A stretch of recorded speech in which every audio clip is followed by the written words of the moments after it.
Welcome to USA Global TV and Radio, where our mission is to provide education, entertainment, hope, and inspiration. USA Global TV and Radio connects you with experts and audiences all around the world every single day to help you succeed in business and to live a richer life. Visit us at usaglobaltv.com to learn about career and life-changing training and mentoring programs like the Listening Mentor. Subscribe to our newsletter to stay informed about our special programs and offers. Discover how you can become a guest on one of our shows or a host or producer of a USA Global TV and Radio show of your very own. That's USA Global TV and Radio, where the doctor is always in.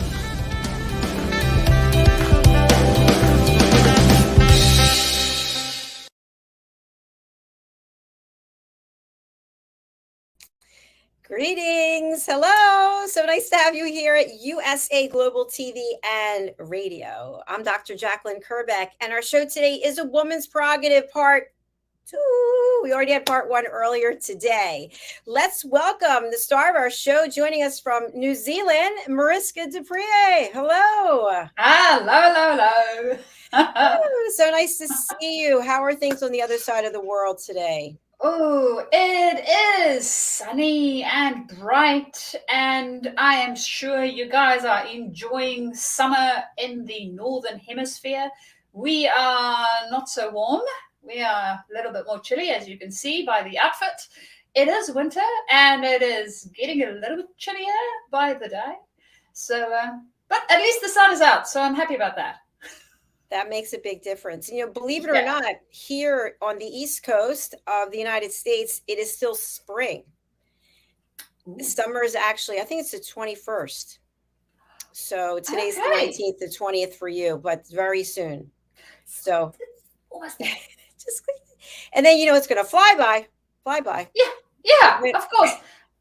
Go figure. I cannot understand how that works. It feels like for us, summer is one day in the year. Sometimes that's literally the case, though, because we are a little bit lower down on the planet. So for some odd inconvenience, it has a tendency to stay cooler for a lot longer. How long do you stay in the time frame that you're in now, the time zone? So our winter time starts I think it's the last week of April, and it runs through all the way to now I'm speaking under correction, somewhere in either September or October. That's the same for us, October. So it's more or less the same time that you guys have, and I can say that most of that becomes a dark period because the days are very, very short. So I don't see the sun a lot. It is better than Invercargill. So Invercargill, during the winter, you literally only have about 5 hours sun. Where is this? Invercargill is down at the bottom of the South Island. So New Zealand has 2 islands. We have a North Island and a South Island. The South Island being a little bit closer to the South Pole, literally.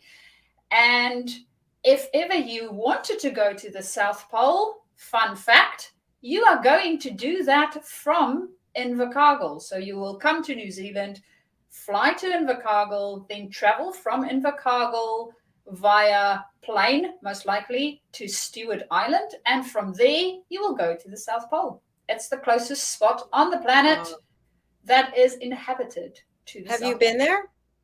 To the South Pole or to Stewart Island? The South Pole. No, I have not. I haven't braved it as yet. It's on the list, or maybe not.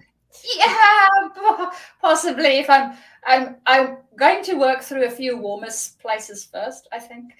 Before going there. On that, people are probably like, "Oh, it's a travel show."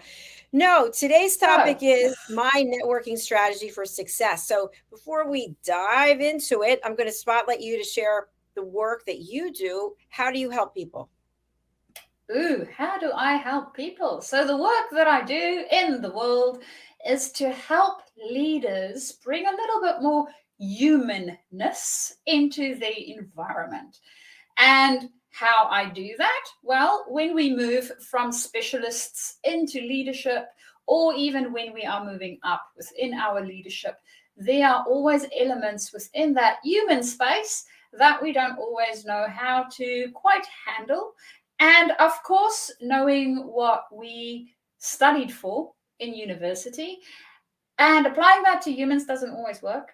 So that is what I help people with, to help them bring out a little bit more of the humanness within their work environment. So that's the majority of the things that I do. And then, of course, I'm not sure whether this is going to show, but let's give it a try. You might have seen some of these around. And yay! And we are releasing book number 4. Oh, that's 8. So 4. Yeah. On the, Dr. Jacalyn, it is the 26th of July. Yes. That's correct. 26th.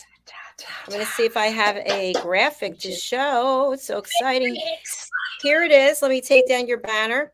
So this is The Ocean Calls and Lady Ella Listens. So we actually are going to need a little update on here because it's going to say Amazon #1 best-selling authors with an S.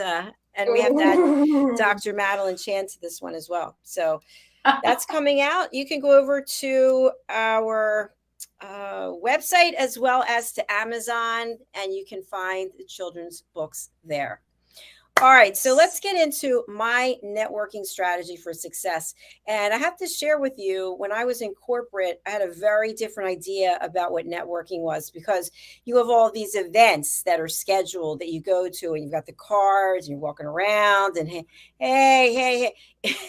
And then I was working with a coach and found out that was completely the wrong approach. So before I go into what's supposed to be the right approach, what's your networking strategy? And are you going to any networking events?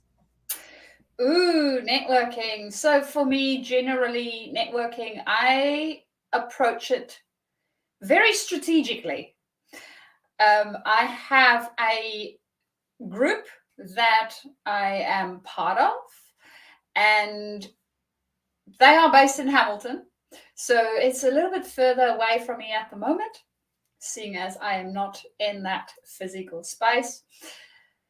So we meet up once a week and we build relationships with the other business people within our environment. So that is one way that I network. And then for events, what I typically do is look at the type of events that is around where I can also learn. Because I have found, for me personally, if I have a learning type of event that I can actually take something away from, it's a lot easier for me to then connect with other people and network at the same time versus going to a solely network event. So that's the approach that I generally take, is to look for training stuff that has some interaction bits to it, preferably more interaction bits than not, and then I can do both at the same time. I love that. That is fantastic. You know, today Roland and I had 3 shows together, actually, and the last one was the Mallorca Connection, where he was talking about his formula for success. And part of it was about your network. And what he mentioned was that if you put in the performance and you pay the price, and then you double your network, that equals success. And so pay the price means putting the time in, whatever it means that you have to do for your business to succeed. So where I'm going with this is, a big part of succeeding is getting the word out that you're doing whatever it is that you do. So what I found is, for the last, since 2020, that I have been completely immersed in working 20 hours a day, 80 hours a week, 90 hours a week. Sometimes it feels like 20 hours a day. So I don't have as much opportunity to network as I probably should be doing. So that's something that I want to add in. But what I found from working with this coach was that the best way to network is to bring value and to do something for someone else. So instead of walking up to someone and talking about yourself, and by the way, we see this and we talked about this, Mariska, you and I have here, is especially on social media, people are pushing things at us all the time. Oh, I do this. Not interested. Not interested. Yeah. When I get a list like that, it's like, delete. And they're sending, especially on LinkedIn, they're sending messages that, why would I want to connect with you when all you did was give me a list of all the things that you do? I'm honestly, I am not interested to see the list of stuff that you do. It's great that you do them, but why would I want to? If you were ever to meet a person the very first time, do you want to know the whole list of things that they can possibly offer you? In all likelihood, no. You want to know their name, where they're from, how they got into their career. There's a whole bunch of other stuff that I want to know before we get to the how might we maybe work together piece. I don't know. Dr. Jacalyn, how do you feel about this? I'm in agreement with you. And sometimes first of all, I always read whatever it is because I'm interested to see what is the pitch, what is the approach. And sometimes I laugh because somebody sent me a message about installing a telephone system for my entire organization. Hello? I'm going to be fighting myself. Exactly. And the funny thing is, I sold telephone systems for years for AT&T and Siemens, so I know all about that. But they did no research. They don't know anything about me, and now they're pushing telephone systems. Somebody else contacted me about putting solar panels on our corporate office. Yeah, that'd be nice. It would. Your home will have a really good system. Exactly. So that's my point. So Mariska, when someone's pushing something on you or at you, and it's completely not in alignment with your purpose, your mission, do you lose respect for the person? To me, it then feels like an automated message, and that the person didn't take any time whatsoever to even see whether the message will be relevant to what it is that I do in the world. So if they can literally not take the time to do that, why then should I take the time to reply to them to say, hey, buddy, I think you're a little bit off track? Because the likelihood of them listening to anything I say is, in my mind, so the idea that I have of it, reduced. And this goes back to Dr. Jacalyn, the listening. The book, right? I know this is a children's book, but it's about listening. It also relates back to the power of listening. If we don't listen to the people around us, what are we doing? Just why are we even having a conversation if the only thing that we're going to do is this person will be talking and then we shove something in their face, whether they want it or not. And then we think, oh, but why didn't you take it? Well, possibly because you didn't even bother to listen to me. I don't know. Sort of seems obvious. I agree with you. And I want to just share something about the books also, because if you think about how many people have written books, if we all just started going up to people, hi, here's my book. Hi, here's my book. We can't do that. It's totally rude. We don't even know if it's in alignment with what they're interested in reading. Maybe they only read fiction. This is nonfiction. So I just had an opportunity to give someone the books. And I asked, do you have any children at home? And this person said, yes, I do. And I said, what are their ages? And this person told me. And I said, I'd really appreciate it if you could do me a favor. And she said, what's that? I said, I'd like to come back and bring the first 3 books that are out in the children's series. And I'd really like to have your feedback as a parent on how you feel that this content is making an impact on your children? And I'd also like, on a second point, how are your children responding? So the parents' perspective and the children's perspective. And this person said, I would absolutely be thrilled to do that.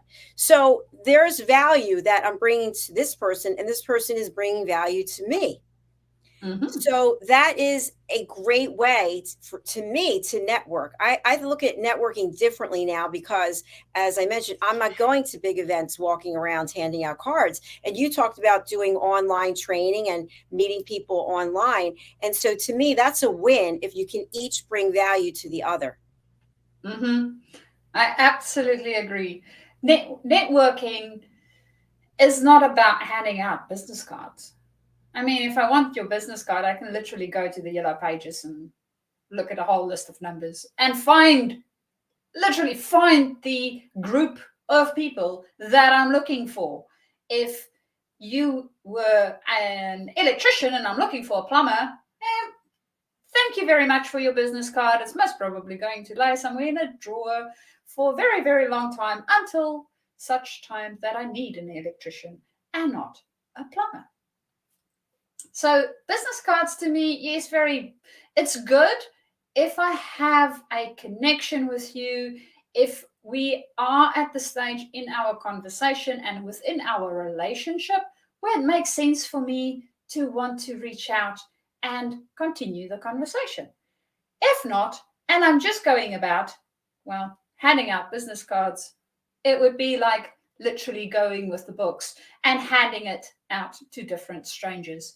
I have no idea whether they will even read it. And all likelihood, it will end up somewhere in a trash can, and that's just going to break my heart. So why do I want to do that? That's silly. Excellent point. Yeah. Excellent. You know, something else that I've been doing lately, and I think this is more powerful than a business card. I was actually at a doctor's office and they asked me what I do for a living. And I said, let me show you. Would that be all right? I take out my phone. I go right to the YouTube channel.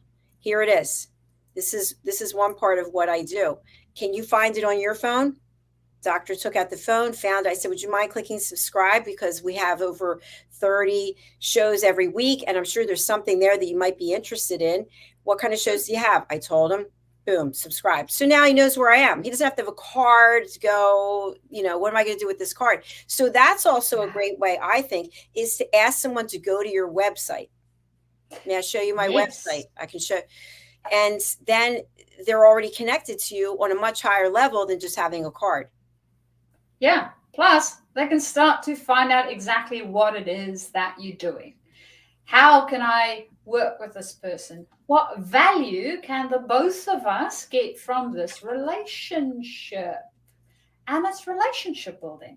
Because networking, really what we want to be doing is we want to be building relationships with other people in order for both of us to have a beneficial relationship within that space. So sometimes I might be able to give more value to the other person, and sometimes the other person might be able to give more value to me. And it is a mutually beneficial relationship.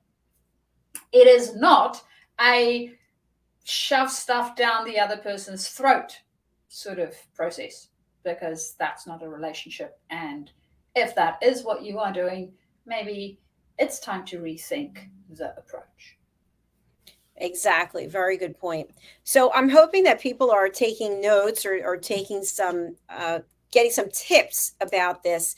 Now, what other networking strategies can you come up with if you think about various groups on Facebook, for example? You could join an author group and you could literally network right there in the group. Maybe the group is not having a live video, but you can see who the members are in the group, and you can actually reach out and say, hey, this is what I do. How can I be of service to you? Mm-hmm. Or to your point earlier, read what the other person has written. There's a lot of times that we get onto those social media pages, and people will have problems of different sorts. They want to sort something out, they want to figure something out, and we might have been able to do that before. Maybe it came across our path, or maybe it's something that we also wonder about.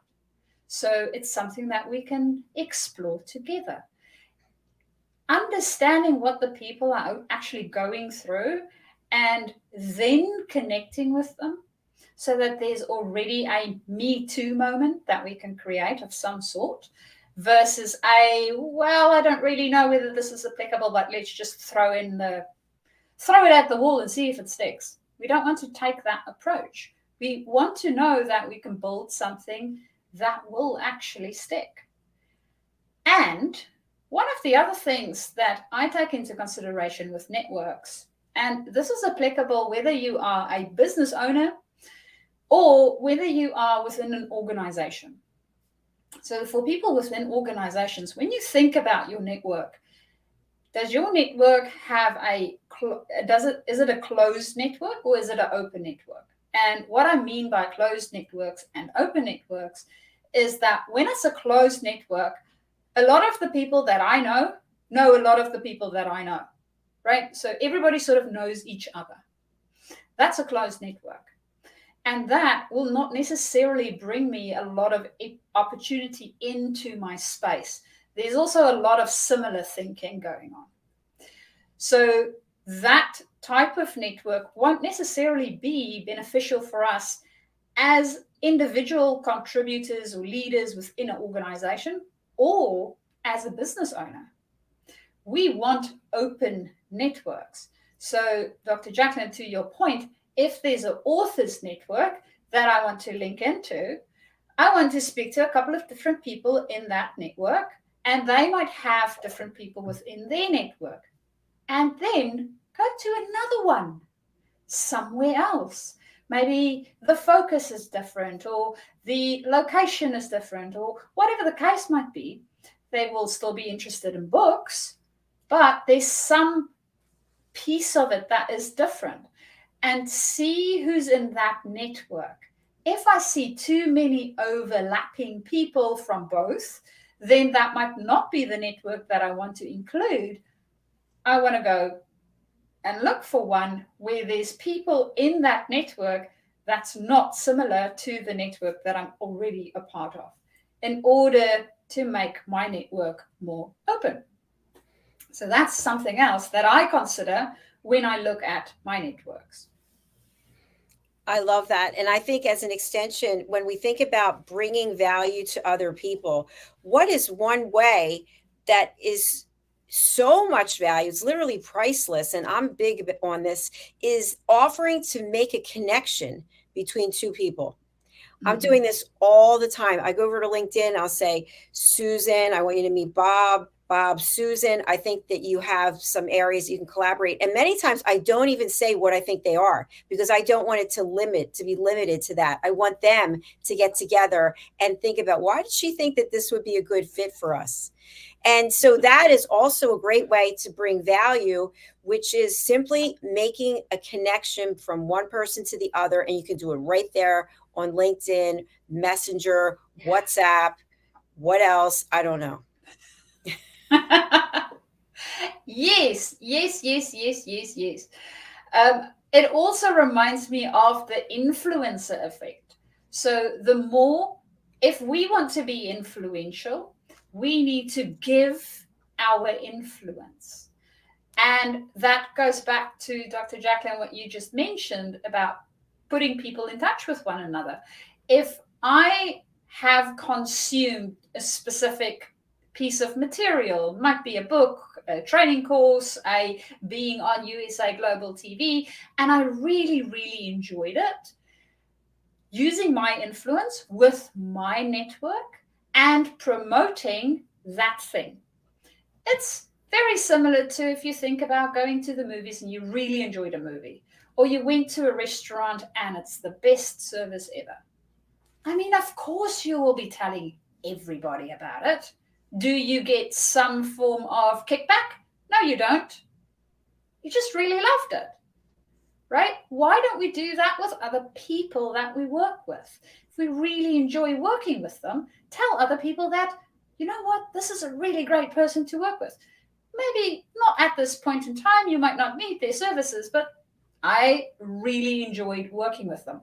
And later on, when they possibly do enjoy their services, there's already a link made. So our influence is very important, even within our own network, and helping other people to find the things that they need. That gives value. And because we give this value so freely, people will have a tendency to come to us for more of it. So there's a bit of a food for thought as well. Yes. All those hungry minds out there looking for food for thought. That was brilliant. Yeah. And I think a nice segue is how you and I actually met. We signed up to take a course to become certified life, career, and executive coach. And then we were able to actually do some role plays together. And I think as business leaders, if you have the opportunity to take people who don't know each other from one part of the organization to another and put them into groups where they have to work together on a project, that's a great way that networking ultimately comes to fruition, because you're working on a project and you're getting to know each other. And then typically what happens is you're going to say, hey, after work, you want to get together for coffee, for a drink, for a walk, whatever it is. And then another relationship has developed. Yeah. And that's literally what networking is. It is all about building relationships. So we have deep relationships with certain people, and they're not all going to be the same. And in saying that, when we have a relationship with a person, so when we think about marketing out there in the world, right, with a specific brand, I don't know, take anything, Coca-Cola, for instance, or Pepsi, people know the brands. They have a relationship with the brand. It brings up certain things for them. It might be experiences they had. They might have had a holiday where they remember a specific funny incident that happened with a can of Coca-Cola or Pepsi or whatever the case might be. So we build relationships. We build relationships with people. We build relationships with brands because there's a persona to it. We humanize them. And the more we can humanize the other humans within our space, literally, the better the likelihood that we can actually build a proper relationship with them. And the more likely that we will then be drawn towards that side when it is that we are looking for that specific, I don't know, full in-service year thing that we want for ourselves. Absolutely. I agree with you. Something else I just want to throw out there for people to consider is when you bring value to someone, please do not make a mental note of how many times you have helped someone. Oh, I've helped her like 5 times already. I hope she's going to do something for me. No, it doesn't work that way. But I know people who do this. They literally will write it down. Did this for her, did that for her. And then they're expecting after so many times that that person's going to do something. It comes back to us in many different ways, in different forms. It doesn't mean that if I do 3 things for you, Mariska, that it's going to come back to me through you. It might come back through someone else. Yes, that is so true and so valid. I am shocked that people actually have lists. Most probably because I don't. It's like, what? But I can see how for some people it's like, yeah, okay, I did this thing, I did this thing, I did this. That's not the way that it works. I thought about this the other day, and I was looking at the birds. So currently for us, we're going into winter. Typically during winter, you have a space and time where there's a lot less for the animals to eat. So think about birds eating seeds. There's not a lot of seeds around, right? Most of the plants have gone to sleep, died off for the season, whatever the case might be. So there's not a lot of food around. And I had a bit of a chuckle because the guys around here thought it was a great idea to sow lawn seed for a piece where they wanted grass to grow. So, of course, the birds went and they thinned out the seeds a little bit. And during the process, I was thinking, you know what? That's literally what happens within business as well. We might be sowing either the wrong time, we might be doing it in ways that doesn't necessarily serve us at that stage. It might not be the right season for us to do it. And if we take the birds approach, we can literally go in areas and look for it. We might find it in certain spaces and we might not find it in other spaces. And during some seasons, it might be a little bit easier, and during other seasons, it might be a little bit more tough. So looking at it in the grand scheme of things, everything balances out. And Dr. Jacalyn, to your point, I might be doing a lot for this one person, and it comes back in a different place. So I don't need to look at this place where I'm doing it for it to come back. It's going to come back at some point. And it might not come back from that place. It might come back from a different place. And I think with social media, one of the things that I have observed a lot is we see people's highlight reels all the time. We see how they went from this year to this year and all the biggest things that happen for them. We don't see where they get stuck. We don't see when they fall down. Honestly, most people don't want to show that, right? I mean, if we are in a yucky place and sitting on the bathroom floor and crying our eyes out, is that the best time that you want to be, I don't know, posting whatever selfie on social media? Most likely not.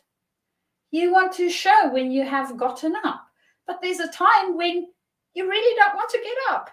It sort of sucks. And that isn't shown. We only see the highlights. And then we compare other people's highlights to our bathroom moments. That's not fair to us, right? We are not being fair to ourselves. And our journey and their journey are quite different. What we need to learn and what we need to go through to get to where we want to be, and what they needed to learn and what they needed to go through to get to where they wanted to be, it's different journeys, different life paths. So we also need to take that into consideration, which I think a lot of the times we don't. And in saying that, coming back to networks, that is a place where we can, having a network where we can actually talk about these things, having a space, a group of people that has not the same, but similar types of experiences, sort of go, okay, at the moment, I'm on the top of the mountain. I feel like I am doing good. I can see for you, it's sucking.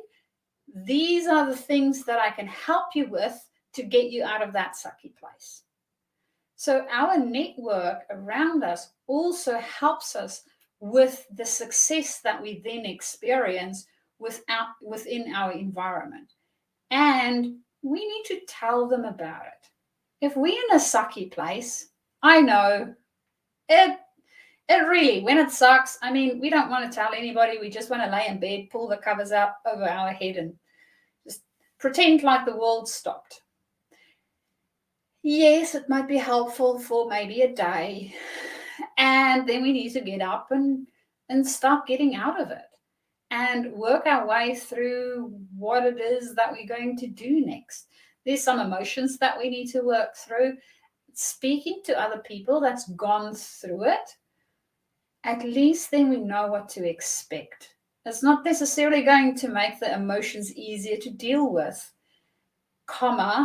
and it will help us to know what to expect going through it versus getting into all of these places where, well, it's one suckiness to the next, and I don't even know what to expect as the next suckiness to come up. And maybe it might not be as sucky as I thought. A common theme there. There's a lot of suck in there.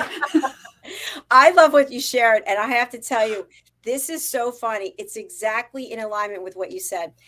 As someone I really admire, respect, is posting all these beautiful videos, and this person looks stunning. I mean, stunning. And everywhere this person's going, it's beautiful and everything's perfect. So I just wrote to the person on Messenger, I think over the weekend, I said, I love the content that you're posting. You look absolutely magnificent. Your skin is glowing.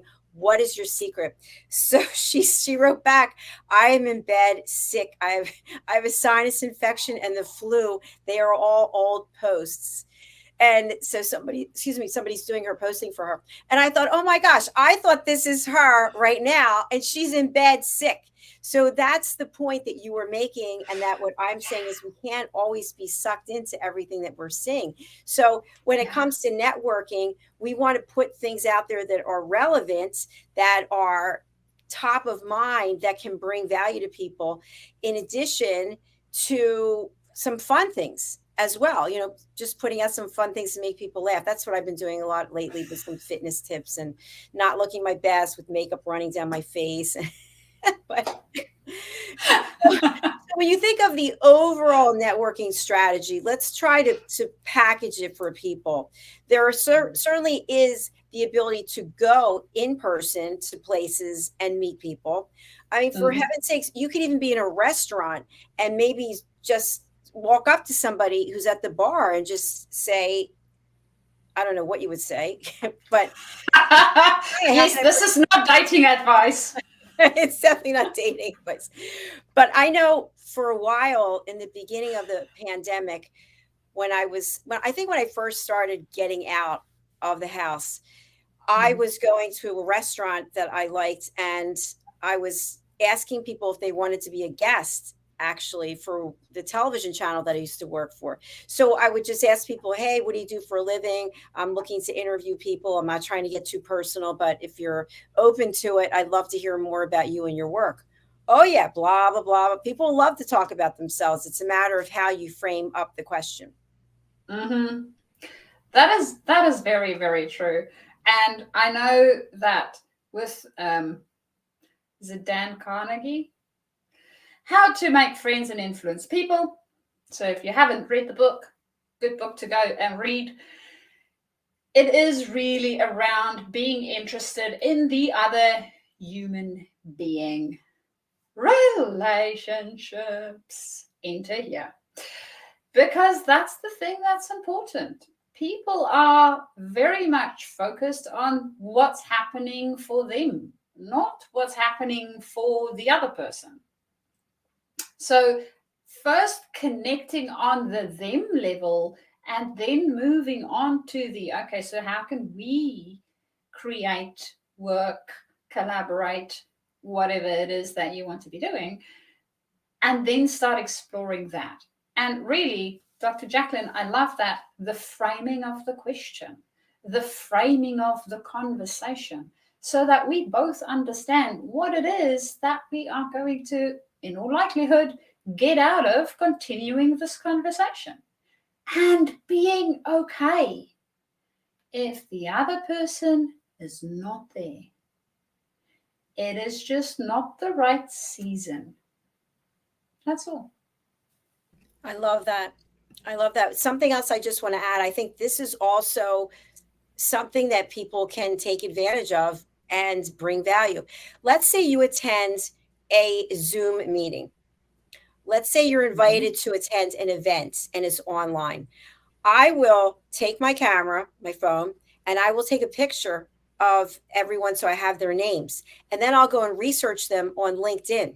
And then I'll follow up with a message, Mariska, you and I attended XYZ events. I was noticing from your background that you are a transformation and leadership coach. I'd love to do blah, blah, blah for you. What it's about for you. So you make that connection. have something in common. Something else that's also important to do, I think, when you're looking to network online is congratulate the person. Mariska, congratulations on becoming an Amazon #1 best-selling author. That is fantastic. How does that feel? I got your interest, right? You're going to want to tell me how that feels. Yeah. I mean, because we start with the other person. Yes. It's we have the connection, we have that little string to say this is what we have in common, and then we start with the other person, not with ourselves. Exactly. And by the way, and the list of stuff that we can do. Yes. And as a follow-up to that, we're not in our mind thinking, okay, I'm going to ask her about being a #1 best-selling author. And as soon as she's finished talking, I'm going to hit her with what it is I do. So let's just try that for a second. Mariska, congratulations on becoming an Amazon #1 best-selling author. How does that feel? Oh, it is fantastic. It was such a long road. Tried it a couple of books. Didn't quite work out. This last one is just it. I am elated. I cannot explain how excited I am about this. I'm going to go on a book tour. I have all these plans. There's going to be book signings. Man, the world's my oyster. And how about you, Dr. Jacalyn? I know that you also do #1 bestsellers and writing books and all the rest that goes with that. Well, thanks so much for asking. Yes, I'm really enjoying this opportunity to help change people's lives, especially children. And I'm so grateful that you and I are on this journey together, also with Dr. Madeline Chan. So let me tell you what it is that I do. Okay. What I do. No, that's exactly what we don't want you to do, people. What we want you to do is focus on the other person, really show up listening at the highest level without an agenda, without a list of things, without waiting for her to stop talking so you can zoom in there, zoom in, right? That's even frightening to see it on the television. It's about truly being present and really caring about what the other person has to say, and then truly wanting to bring value as opposed to doing something that's going to benefit you. If it benefits you, great, but don't set out to do that. What are your thoughts about what I just shared? Yeah, I think the being curious.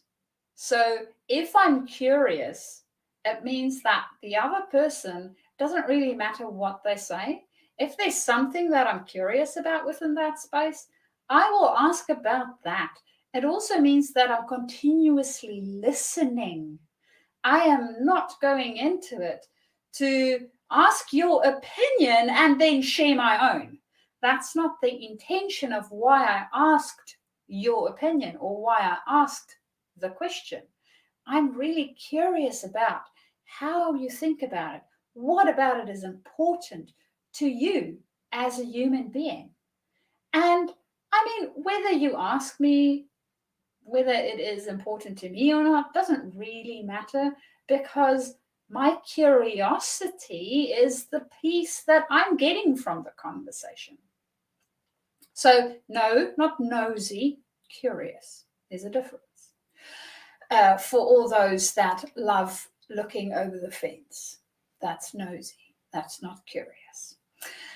So being interested in what the other person, the way that they experience the world, helps, I know, for one, me and loads of my clients, to listen more deeply versus listen to, I don't know, start the argument, have a response, upstage, whatever it is that people typically do when they don't listen.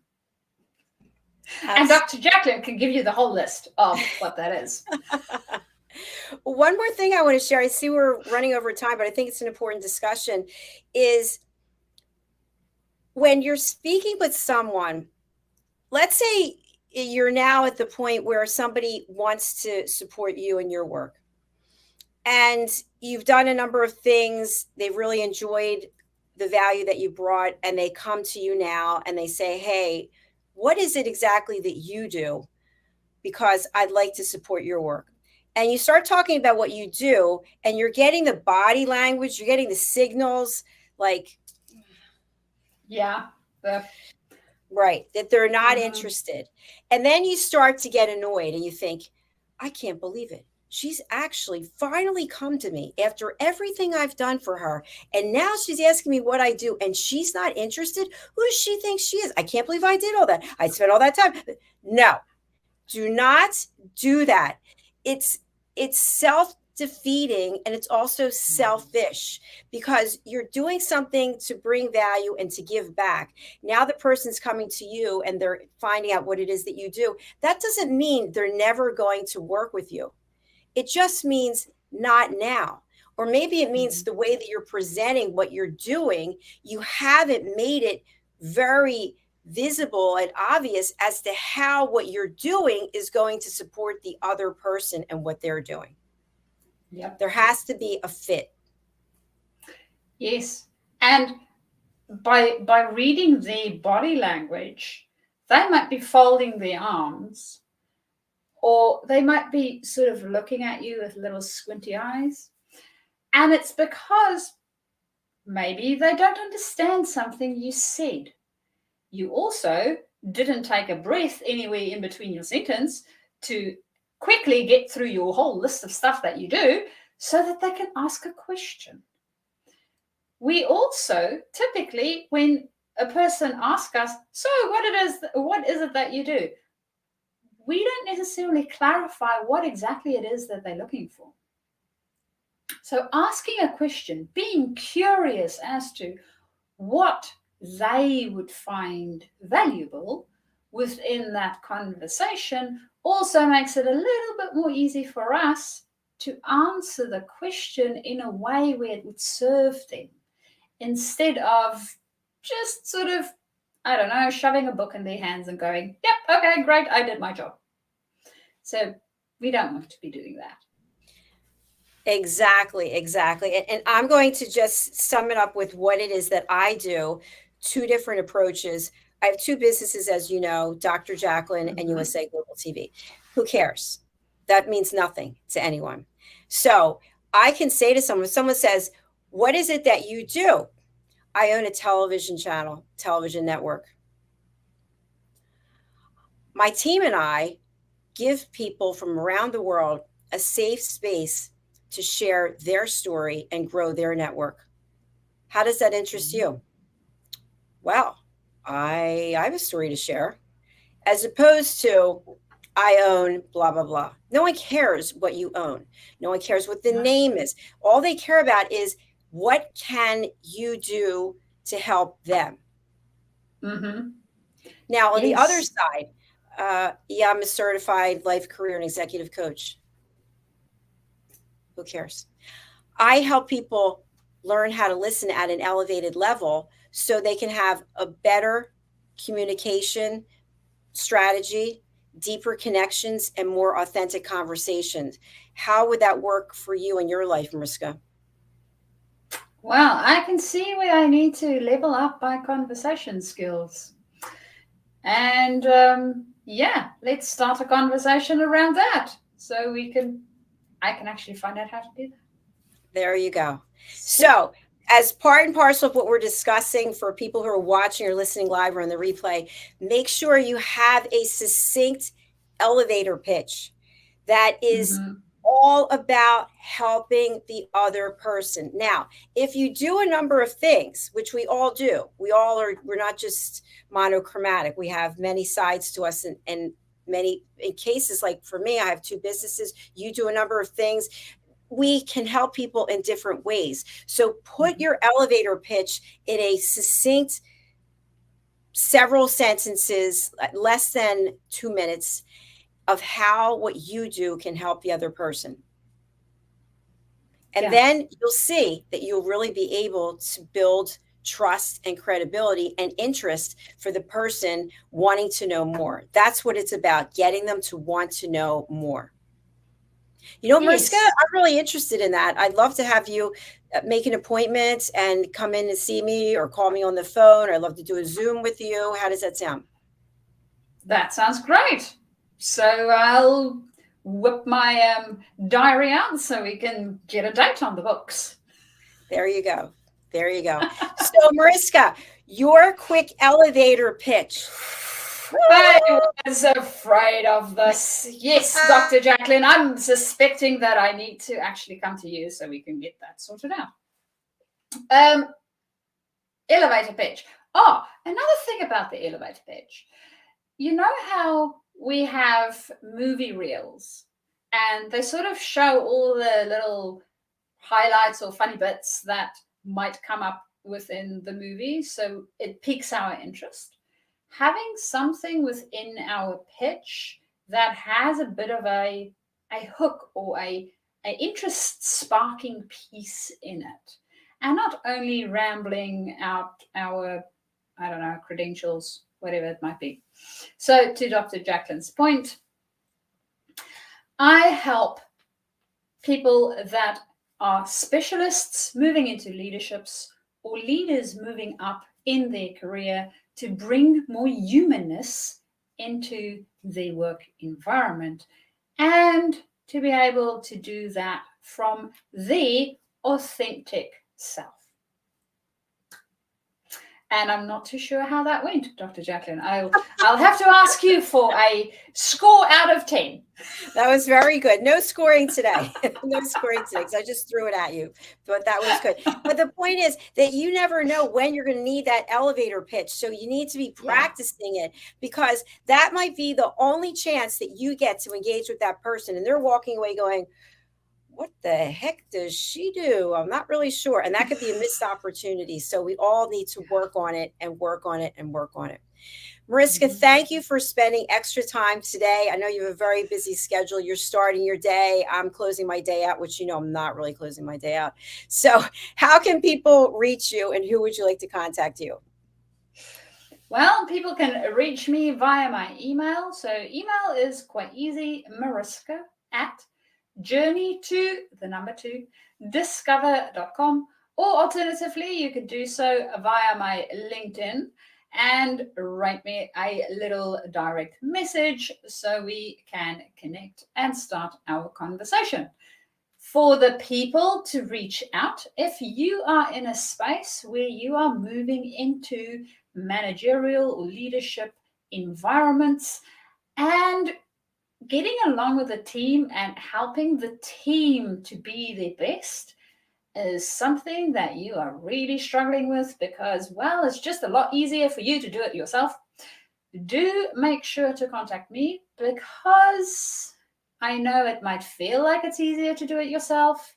Technically speaking, that is why we have the team. So we can start working on you not doing it yourself, not getting burned out, and your team being very, very happy and productive during your workday. Brilliant. Thank you so much. Thank you, thank you, thank you. Okay, before we close out, I want to give a little promotion for another team member that we have here. Her name is Dr. Sadia Rajput. She is a former pediatrician finishing her PhD, so she'll be a double doctor. And she also owns her own business, the British School of Excellence, Pakistan. She has put together a course, which I am hosting for her. It is research-based studies to heal your brain and empower your life. This is all about brain health. It's a 2-hour course. We're teaching it live, but then it'll be available on the replay.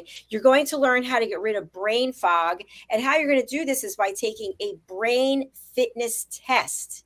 You're going to take a test that she's going to administer right there, and you're going to learn how negative thoughts play a huge role in our lives, and how trauma also plays a huge role in our decision-making ability. So for anybody out there, I'm putting this up there right now, anybody out there who wants to take this course, I am offering you right now 80% off on this course.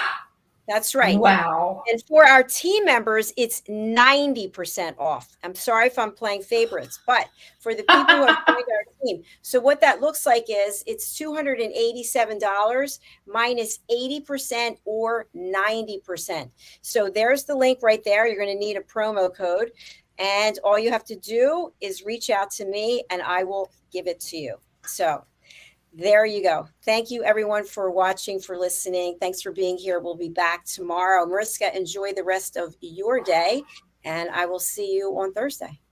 Yes, you will. Enjoy the rest of your evening. Thank you. Bye, everyone. Bye.